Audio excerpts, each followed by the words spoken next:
मोदी जी के द्वारा जो वोट चोरी करने का जो निर्णय है उसके खिलाफ में हम लोग उतर रहे हैं साथियों। ये वोट का ताकत जो है यही हमारा ताकत है साथियों। आज़ादी से पहले ये देश गुलाम था और आज़ादी के बाद बाबा साहब भीमराव अंबेडकर के संविधान ने हम गरीब पिछड़ा दलित के एक बहुत बड़ा ताकत वोट का अधिकार दिया है। अगर हमको हमारे पास वोट का अधिकार नहीं होता तो एक मल्ला का बेटा राज्य में मंत्री नहीं बनता।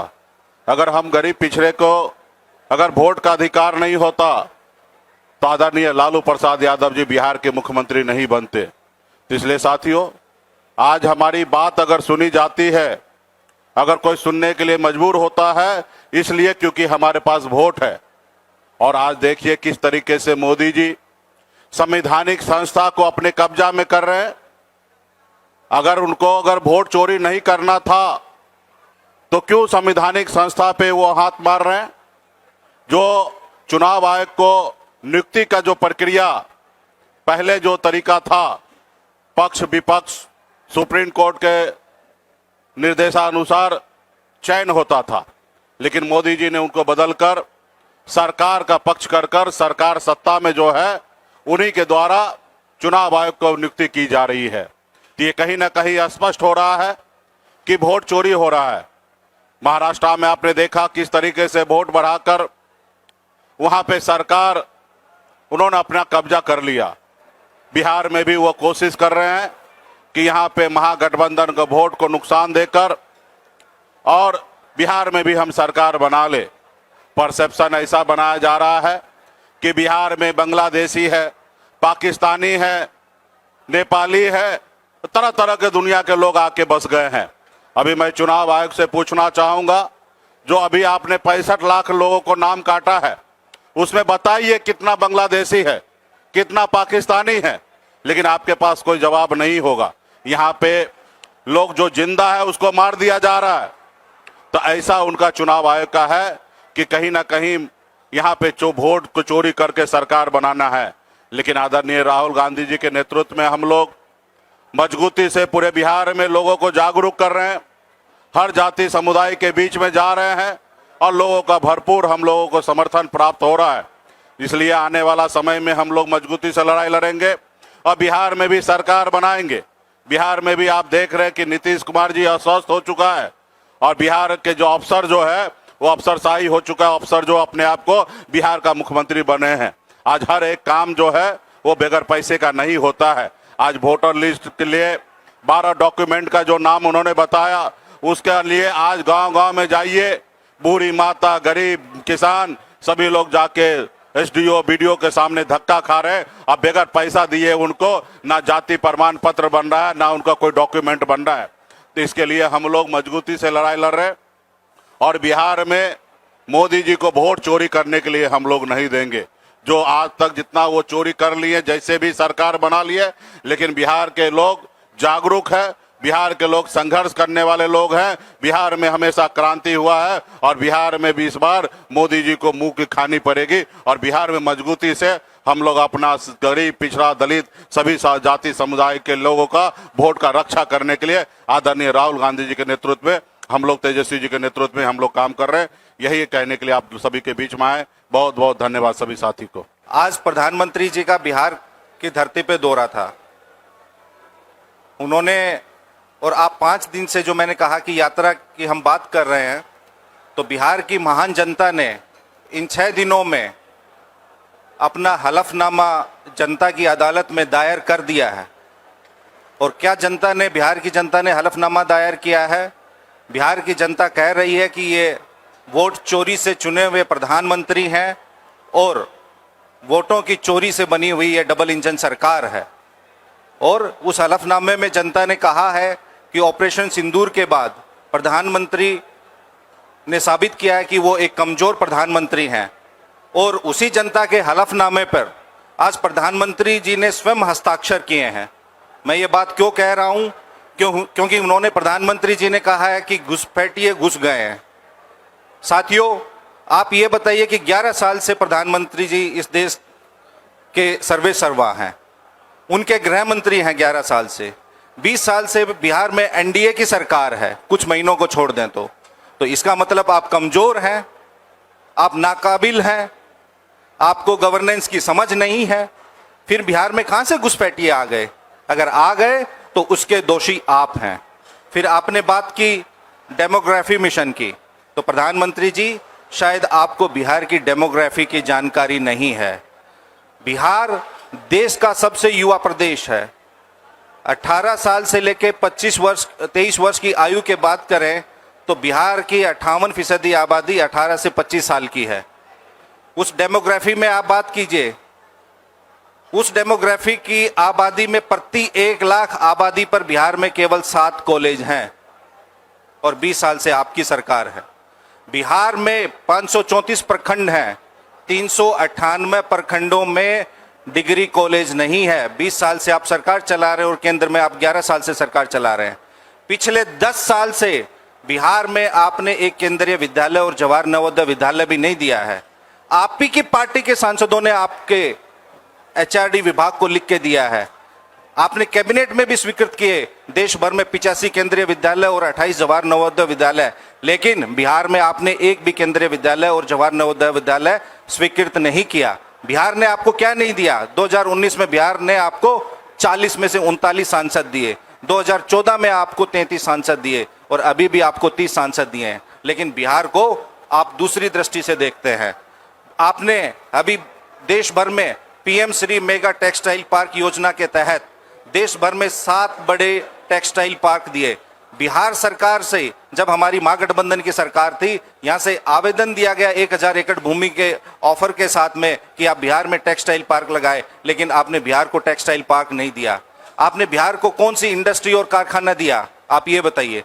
तो आप 11 साल से प्रधानमंत्री हैं, आप बिहार में प्रोग्रेसिव पॉलिटिक्स करने नहीं आते, आप बिहार में रिग्रेसिव पॉलिटिक्स करने आते हैं। आप बिहार में पॉजिटिव बात नहीं करते, आप बिहार में नेगेटिव बात करते हैं। आप बिहार में कंस्ट्रक्शन की बात नहीं करते, आप बिहार में डिस्ट्रैक्शन की बात करते हैं। बिहारियों को क्या चाहिए? बिहार के लोगों को चाहिए उद्योग धंधे चाहिए। आप उद्योग के बारे में बात नहीं करते, आप गुणवत्तापूर्ण शिक्षा की बात नहीं करते, आप बेहतर स्वास्थ्य व्यवस्था की बात नहीं करते, और जो आज बिहार में घुसखोरी और भ्रष्टाचार का जो आलम है आप उस पर बात नहीं करते।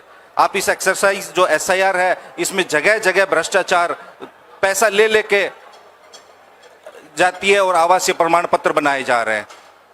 कुत्ता बिलार चिंपांजी का भी जातीय प्रमाण पत्र और आवास प्रमाण पत्र बन रहा है। डोनाल्ड ट्रंप का बन रहा है, जिनके आगे आप बोल नहीं पा रहे हैं। तो हम प्रधानमंत्री जी से ये कहना चाहेंगे कि अगली बार आप बिहार में आए तो आप ये बताएंगे कि आपके 11 साल प्रधानमंत्री रहते हुए और 20 साल बिहार में एनडीए के सरकार रहते हुए भी बिहार की प्रति व्यक्ति आय देश में सबसे कम है। बिहार में प्रति व्यक्ति निवेश सबसे कम है। राष्ट्रीय औसत क्या है? इन 11 वर्षों में आप हर राज्य का तुलनात्मक विश्लेषण कीजिए कि अन्य राज्यों में आपने प्रति व्यक्ति निवेश कितना किया और बिहार में आपने प्रति व्यक्ति निवेश कितना किया। आपको अपनी सफलता और असफलता का खुद एहसास हो जाएगा। बिहार में सबसे कम साक्षरता दर है, उसके बावजूद भी आप बिहार को केंद्रीय विद्यालय और जवाहर नवोदय विद्यालय नहीं देते हैं। बिहार के मुख्यमंत्री आपके सामने मंच पर गिड़गिड़ाते रहते हैं कि कम से कम पटना विश्वविद्यालय को आप केंद्रीय विश्वविद्यालय का दर्जा दे दीजिए, आप नहीं देते हैं। यूपीए 1 और यूपीए 2 की सरकार में 10 वर्षों में बिहार को 2 केंद्रीय विद्यालय मिले, एक मोतिहारी में और गया में। वो यूपीए के चेयरपर्सन श्रीमती सोनिया गांधी जी, तत्कालीन प्रधानमंत्री सरदार मनमोहन सिंह जी और रेल मंत्री जो उस वक्त राष्ट्रीय जनता दल देश की दूसरी सबसे बड़ी पार्टी थी, उनकी देन थी। आप तो एक 100 वर्ष पुरानी यूनिवर्सिटी को आप केंद्रीय विश्वविद्यालय का आप दर्जा नहीं दे सकते। बेरोजगारी में बिहार नंबर 1 है, अपराध में बिहार नंबर 1 है, लूट खसोट में बिहार नंबर 1 है, भ्रष्टाचार में बिहार नंबर 1 है। आप जितने भी डेवलपमेंटल इंडेक्स देख लीजिए। और आदरणीय प्रधानमंत्री जी, हमारी हाथ जोड़ के आपसे करबद्ध प्रार्थना है कि आप अपने ही पीएमओ के अधीन नीति आयोग की रिपोर्ट को इत्मीनान से पढ़ लेना। नीति आयोग के तमाम विकास के जो सूचकांक हैं उनमें बिहार सबसे फिसड्डी है। क्यों फिसड्डी है उसका जवाब आप देंगे। हर क्षेत्र में, चाहे मल्टी डायमेंशनल पॉवर्टी हो, चाहे स्वास्थ्य में हो, स्वास्थ्य में बिहार में सबसे अधिक स्टंटेड बच्चे यानी बोनेपन के शिकार बिहार के बच्चे हैं। बिहार कि 45% महिलाएं एनीमिक हैं, यानी जिनमें खून की कमी है। WHO के अनुसार सबसे अधिक बिहार में 30,000 की आबादी पे एक सरकारी डॉक्टर है। तो इनका दोषी कौन है? इन सुविधाओं पे बात नहीं करेंगे, वो सकारात्मक बात कोई नहीं करेंगे उन्होंने। और आप देखिए कल क्या कहा है। आप बिहार में कितने केंद्रीय मंत्री हैं आपको पता है? किसी केंद्रीय मंत्री के विभाग की आपने किसी उपलब्धि की बात सुनी है उनके मुंह से? कल इनके MLA, इनके MP और इनके उप मुख्यमंत्री कल बता रहे हैं कि बिहार से हमने 12,000 ट्रेन चलाएंगे बिहार से। क्यों भाई? और वो ट्रेनें कहाँ जाएंगी? वो गुजरात में जाएंगी, क्योंकि सेमीकंडक्टर की फैक्ट्री इन्होंने गुजरात में बैठानी है।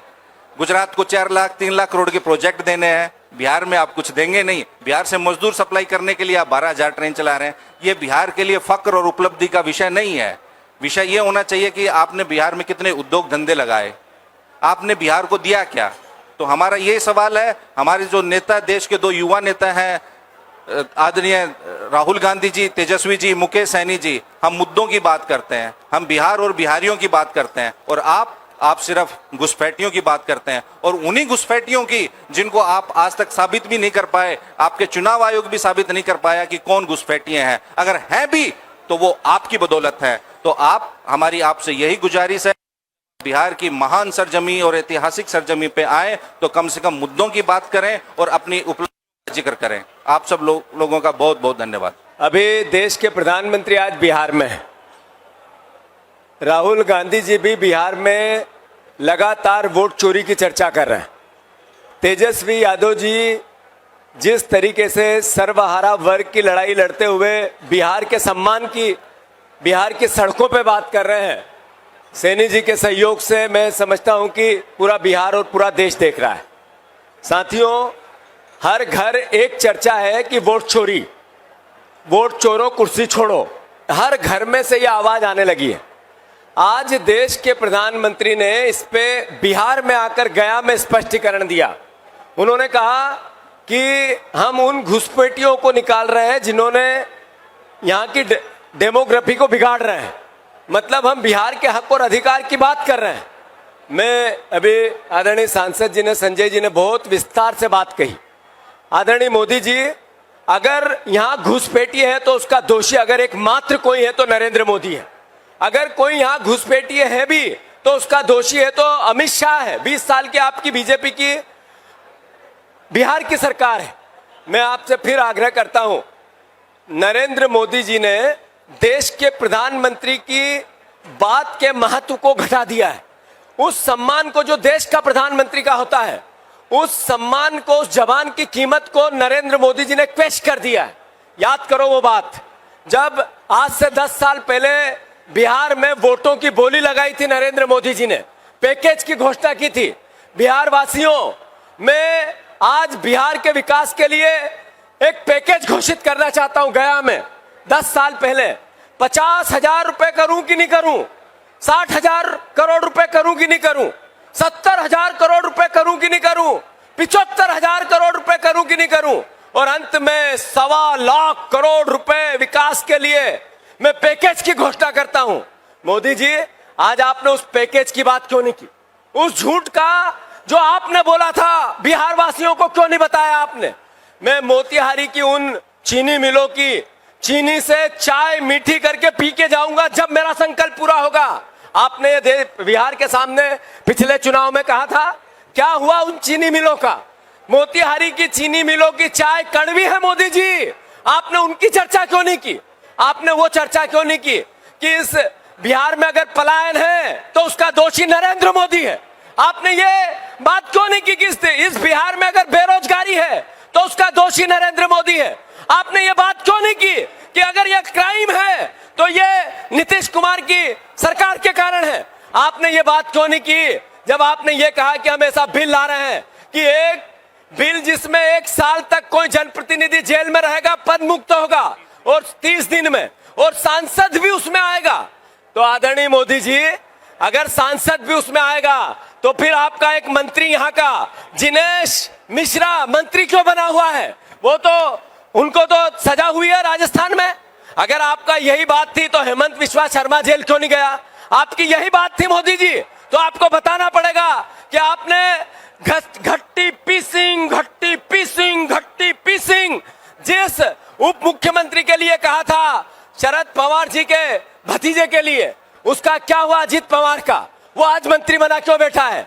और नरेंद्र मोदी जी, चुनावी बॉन्ड का जो क्राइम भारतीय जनता पार्टी ने किया है, जिसको सुप्रीम कोर्ट ने रोका है, अब वो एक क्राइम है। सबसे पहले अगर इसका कोई जेल जाएगा तो देश का प्रधानमंत्री नरेंद्र मोदी जी और भारतीय जनता पार्टी दोषी होगी। इन लोगों को सबसे पहले पद मुक्त होगा। साथियों, इन सारी बातों से सिर्फ एक बात स्पष्ट होती है, देश को गुमराह करना है और वोटों की चोरी करनी है। वोटों की चोरी करनी है और फिर नए चुनाव में नई बातें करनी है। अगर वोट चोरी होता है, इसका असर किस पे पड़ता है? इसका असर आम जनता पे पड़ता है। अगर आपने वादे किए पूरे नहीं किए, क्यों? क्योंकि हमें तो सरकार चोरी से बनानी है। नरेंद्र मोदी अगर देश में प्रधानमंत्री बने हैं, राहुल गांधी जी ने तथ्यों और तर्कों से दिल्ली में प्रेस कॉन्फ्रेंस लेके कहा कि 35 सीटों की चोरी स्पष्ट दिखती है कि नरेंद्र मोदी की सरकार चोरी करके बनी है, तो सबसे बड़ा क्राइम तो इस देश की सरकार का है। मैं फिर से सभी साथियों से आग्रह करता हूं, 2014 में एक ठगों का गिरोह बना था। 2014 में एक ठगों के गिरोह ने देश की सत्ता हथियाई थी। उन्होंने पहले राज्यपाल को माध्यम बनाया, मणिपुर की और कई छोटे राज्यों की सरकारें गिरा दी। उसके बाद इन्होंने एक नया फलसफा लेके आए जिसको खोखा पद्धति कहते हैं। 600 से ज्यादा विधायक और सांसदों की खरीद फरोख्त उसमें हुई। फिर एक नया क्राइम ये लेके आए जिसमें महाराष्ट्र, मध्य प्रदेश और कर्नाटक, इनकी सरकार को रिसोर्स पॉलिटिक्स कहा गया और विधायकों को एक जगह दल बदल करवाया गया। फिर उसके बाद एक नई पॉलिटिक्स आदरणीय मोदी जी लेके आए हैं कि चुनाव आयोग के साथ मिलकर किस तरीके से वोटों की चोरी की जाती है। जो विरोधी है उनके वोट कम करो और हमारे वोट धीरे से उसी लिस्ट में बढ़ा दो और एक संख्या लेके आओ जिस पे लोग भरोसा करें। वो राहुल गांधी जी ने चोरी पकड़ी है। और आज देश का एक एक नागरिक, वो किसी दल का हो, किसी पार्टी का, किसी विचार का हो, वो पत्रकार हो, बिजनेसमैन हो, किसान हो, मजदूर हो, सब एक बात कह रहे हैं, वोट चोरो कुर्सी छोड़ो। नरेंद्र मोदी जी, वोट चोरो कुर्सी छोड़ो, ये आवाज बिहार से आ रही है। मैं आदरणीय संजय जी को साधुवाद देता हूं। उन्होंने बहुत विस्तार से बिहार के पूरी परिस्थिति को वर्णित किया और कहा कि अगर इन सब बातों का दोषी है तो नरेंद्र मोदी है। स्पष्ट है, जो गाड़ी का ड्राइवर है इस यात्रा का, वो गाड़ी का ड्राइवर बिहार की खुशहाली के लिए काम करना चाहता है। जो गाड़ी में बैठा हुआ वोट चोरी की बात करता हुआ एक नेता है देश का, वो देश के मूल ताकत, वोट की ताकत को, आम नागरिक के अधिकार और हक को आम नागरिक के पास रखना चाहता है, जिससे लाखों साल तक लोकतंत्र मजबूत रहे। ये मुकेश साहनी जी, जो सर्वहारा सैनी जी, जो सर्वहारा वर्ग की खुशहाली और उन्नति की बात करते हैं, उसके लिए एक कांग्रेस का हमारी सारी पार्टियों का गठबंधन है, महागठबंधन है। 100% जनता चिल्ला के बोल रही है चुनाव आए और महागठबंधन की विजय हो। इस भावना के साथ मैं बिहार की जनता से आग्रह करना चाहता हूं कि 65 लाख वोट अगर यहां से काटे हैं और नरेंद्र मोदी कह रहे हैं कि ये घुसपैठियों के वोट काटे जा रहे हैं, तो इसमें गरीबों के क्यों काटे जा रहे हैं? इसमें दलितों के क्यों काटे जा रहे हैं? इसमें वंचितों के क्यों काटे जा रहे हैं? वो बेरोजगार जो दूसरे राज्यों में है, यहाँ के निवासी है, उनके वोट क्यों काटे जा रहे हैं? इसका मतलब है आप बिहारियों को घुसपैठिया कहना चाहते हो, दलितों को घुसपैठिया कहना चाहते हो। आप जो वंचित वर्ग है, जो किसान वर्ग है, जो बेरोजगार है, उसको नरेंद्र मोदी घुसपैठिया कह रहा है। बिहार वासियों जानो, समझो, आपको नरेंद्र मोदी घुसपैठिया कह के गए हैं। इसका बदला बिहार की जनता लेगी। मैं फिर से चुनाव आयोग की भी इस वक्त निंदा करूंगा। जो चुनाव आयोग ने प्रेस कॉन्फ्रेंस करके बीजेपी के पन्ना प्रभारी जैसा व्यवहार किया देश के सामने, ये अलोकतांत्रिक है। उन पर महाअभियोग आना चाहिए। देश एकजुटता से उस चुनाव आयोग का बहिष्कार करना चाहिए जिसने बीजेपी के पन्ना प्रभारी के रूप में देश के सामने बीजेपी के प्रवक्ता बन के बात की, क्योंकि ऐसी बात बीजेपी के प्रवक्ता सांसद नरेंद्र मोदी, अमित शाह करते हैं। मैं फिर से सभी साथियों से आग्रह करना चाहता हूं कि 70,000 करोड़ रुपए की केग ने यहाँ की गड़बड़ी और करप्शन की बात कही है। नरेंद्र मोदी ने क्यों नहीं कहा कि मेरी पूरी सरकार 70,000 करोड़ रुपए बीजेपी की बिहार की खा गई? केक की रिपोर्ट किसकी है? केक की रिपोर्ट बीजेपी की है और 70,000 करोड़ रुपए स्थापित किया, सत्यापित किया बीजेपी केक की रिपोर्ट में। तो नरेंद्र मोदी जी, आपने उसकी बात क्यों नहीं की? क्यों नहीं कहा कि 70,000 करोड़ रुपए की चोरी मेरी सरकार ने की, यहाँ की बिहार की? यह सवाल बिहार की जनता के बीच में है और इसकी आवाज राहुल गांधी है, तेजस्वी यादव और हमारे मुकेश सहनी जी है। धन्यवाद।